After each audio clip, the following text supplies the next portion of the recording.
नमस्कार बच्चों, मैं आपकी हिंदी शिक्षिका आहाना हूँ और नोवा लर्न बुक्स, जो माउंट एनलाइटनमेंट इंटरनेशनल की एक इकाई है, के साथ हमारी इस सीखने की यात्रा में आप सभी का एक बार फिर हार्दिक स्वागत करती हूँ। आज हम हिंदी व्याकरण के अध्याय शब्दों का संग्रह, शब्द भंडार के बारे में सीखेंगे। इस पाठ में हम जानेंगे कि एक ही अर्थ वाले अलग अलग शब्दों को पर्यायवाची, उलटे अर्थ वाले शब्दों को विलोम और वाक्य के अनुसार अर्थ बदलने वाले शब्दों को अनेकार्थक शब्द कहते हैं। साथ ही हम यह भी समझेंगे कि कई शब्दों के स्थान पर एक सटीक शब्द कैसे प्रयोग किया जाता है, जिससे हमारी भाषा सरल, सुंदर और प्रभावशाली बनती है। हम उदाहरणों के माध्यम से सही शब्द चयन करना सीखेंगे। अध्याय 13 शब्दों का संग्रह, शब्द भंडार। अभी हमने शब्द वाले पाठ में पढ़ा था कि अर्थ के आधार पर दो प्रकार के होते हैं, सार्थक और निरर्थक। निरर्थक जिनका कोई अर्थ नहीं होता, सार्थक जिनका अर्थ होता है। अब सार्थक शब्द जो है जिनका अर्थ होता है, उनके कई प्रकार होते हैं। कौन कौन से होते हैं? उनमें एक तो है पर्यायवाची। पर्याय का अर्थ है अन्य या दूसरा। जो शब्द भिन्न भिन्न वर्तनी होते हुए भी, मतलब अलग अलग होते हुए भी एक ही अर्थ स्पष्ट करें तो वो पर्यायवाची कहलाते हैं। जैसे कोयल, पिक, कोकिला, श्यामा, पंचमा। वृक्ष, तरु, विटप, पेड़, द्रुम। चांद, इंदु, शशि, चंद्रमा, सोम। प्रत्येक चित्र के नीचे दिए गए चारों अर्थ एक समान है, मतलब सबका अर्थ एक ही है। जिन शब्दों का अर्थ एक समान होता है उन्हें पर्यायवाची या समानार्थी शब्द कहते हैं। ये कुछ पर्यायवाची शब्द दिए जा रहे हैं, इनका अध्ययन कीजिए, इनको याद कीजिए। ये सब। फिर है विलोम शब्द। एक दूसरे का विपरीत अर्थ देने वाले शब्दों को विपरीतार्थक या विलोम शब्द कहते हैं। जैसे छोटा, बड़ा, युवा, वृद्ध, मोटा, पतला। एक दूसरे का उल्टा अर्थ प्रकट करने वाले शब्दों को विलोम या विपरीतार्थक शब्द कहते हैं। ये शब्द हैं, उनके विलोम हैं। आय, व्यय, उधार, नगद, मधुर, कटु, प्रेम, घृणा, कठिन, सरल, प्राचीन, नवीन, इच्छा, अनिच्छा, आकाश, पताल, अनुज, अग्रज, ईमानदार, बेईमान, स्वाधीन, पराधीन, सूखा, गीला, अंधकार, प्रकाश, परिश्रमी, आलसी, प्रशंसा, निंदा, हानि, लाभ, पाप, पुण्य, ताजा, बासी, सन्यासी, ग्रस्त, श्वेत, श्याम, आशा, निराशा, मित्र, शत्रु, हिंसा, अहिंसा, हर्ष, विषाद, आदर, निरादर, अंतिम, प्रथम, उतार, चढ़ाव, आस्तिक, नास्तिक, जन्म, मृत्यु, बूढ़ा, जवान, गरम, ठंडा, अच्छा, बुरा, गुण, अवगुण, ऊपर, नीचे, सुपुत्र, कुपुत्र, सुगंध, दुर्गंध, विद्वान, मूर्ख, उन्नति, अवनति, उपयोगी, अनुपयोगी, एकता, अनेकता, उत्तीर्ण, अनुत्तीर्ण, अंदर, बाहर। अनेकार्थी शब्द। कुछ शब्द वाक्य में प्रयोग के अनुसार अलग अलग अर्थ देते हैं। ऐसे शब्दों को अनेकार्थक शब्द कहा जाता है। जैसे पट, दरवाजा और कपड़ा। चोटी, बालों की चोटी और शिखर, है ना यही अर्थ। जैसे फल। कुछ अनेकार्थक शब्द दिए जा रहे हैं, इनका अध्ययन कीजिए। फल, खाने वाला फल। परिणाम, मगर, परंतु, मगरमच्छ। तीर, बाण, किनारा। कर, किनारा मतलब नदी वगैरह का किनारा। कर, हाथ, टैक्स, किरण। कल, मशीन। बीता हुआ कल, आने वाला दिन या बीता हुआ आने वाला दिन। उत्तर एक दिशा का नाम है और जवाब ये कहते हैं ना, उत्तर दो। पूर्व, पहले, एक दिशा का नाम है। पर, परंतु, पंख। प्रकृति, कुदरत, स्वभाव। नाना, माँ के पिता, नाना प्रकार, अनेक भी होता है नाना का अर्थ। हार, हार माने हार जाना। और माला, पराजय, वही हार जाना, जैसे रेस होती है ना, जीत और हार वाला। और जग, एक बर्तन भी होता है और संसार को भी कहते हैं। शाखा, संस्था की शाखा, पेड़ की डाल। आम, एक फल और साधारण। वर्ण माने अक्षर, वर्णमाला का वर्ण और रंग। शब्द समूह के लिए एक शब्द, चित्र के नीचे कुछ शब्द और उनके नीचे फिर एक रंगीन शब्द दिया गया है। सूरज निकलने का समय, और इसको कहते हैं प्रातःकाल। ऊपर दिए गए रंगीन शब्द का भी वही अर्थ है जो ऊपर लिखे कई शब्दों का है, लेकिन रंगीन शब्द उसी बात को एक शब्द में बता रहा है। अनेक शब्दों के स्थान पर एक शब्द का प्रयोग करने से कथन सुंदर व संक्षिप्त हो जाता है।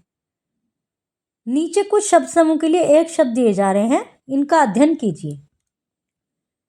आकाश में उड़ने वाला पक्षी, उसको कहते हैं नभचर। नभ माने आकाश, चर माने नभ में चलना, विचरण करना।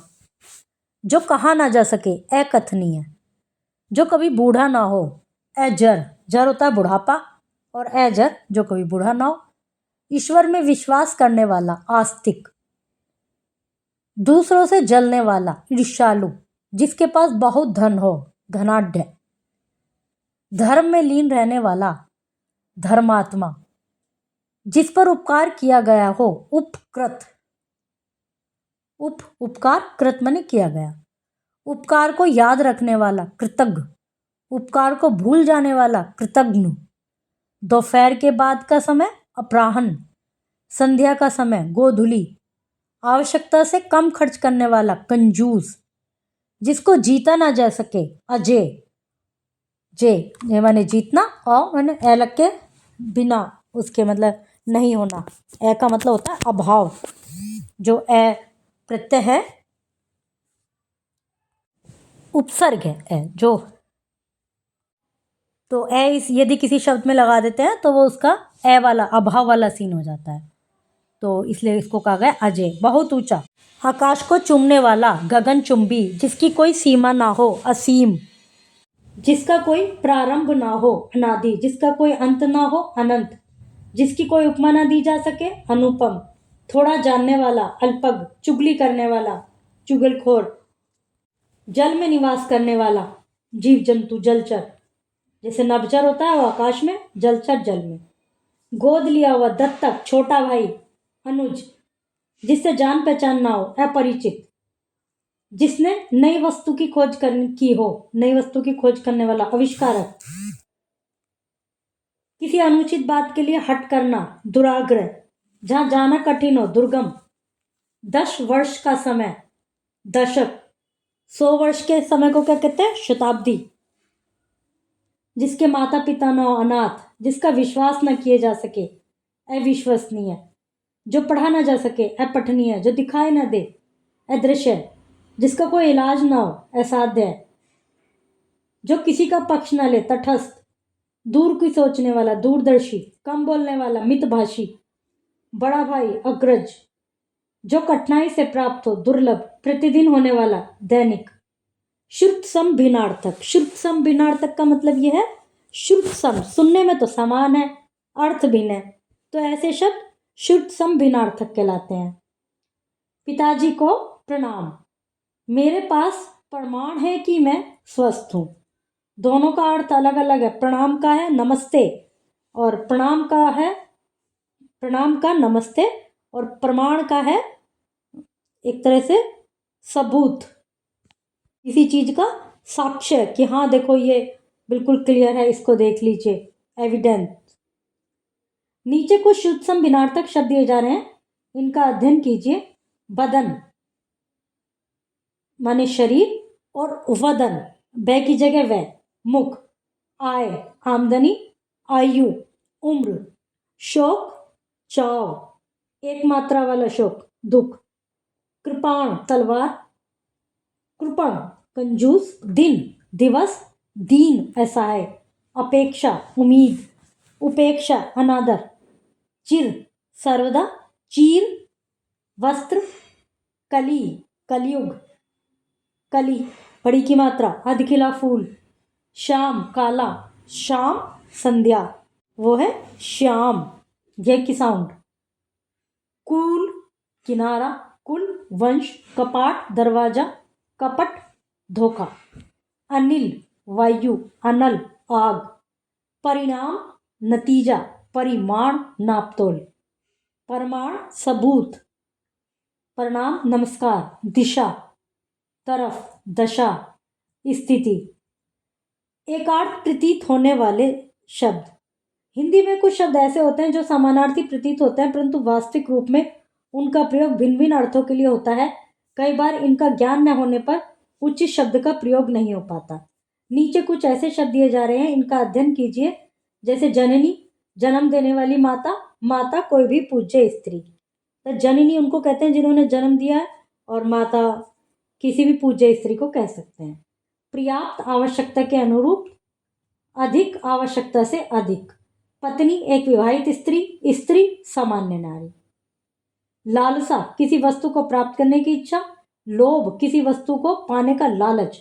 राजा किसी राज्य का स्वामी, सम्राट राजाओं का राजा। पीड़ा शारीरिक दुख, कष्ट मानसिक पीड़ा। पीड़ा मतलब फिजिकली, और जो कष्ट है वो मन से होता है।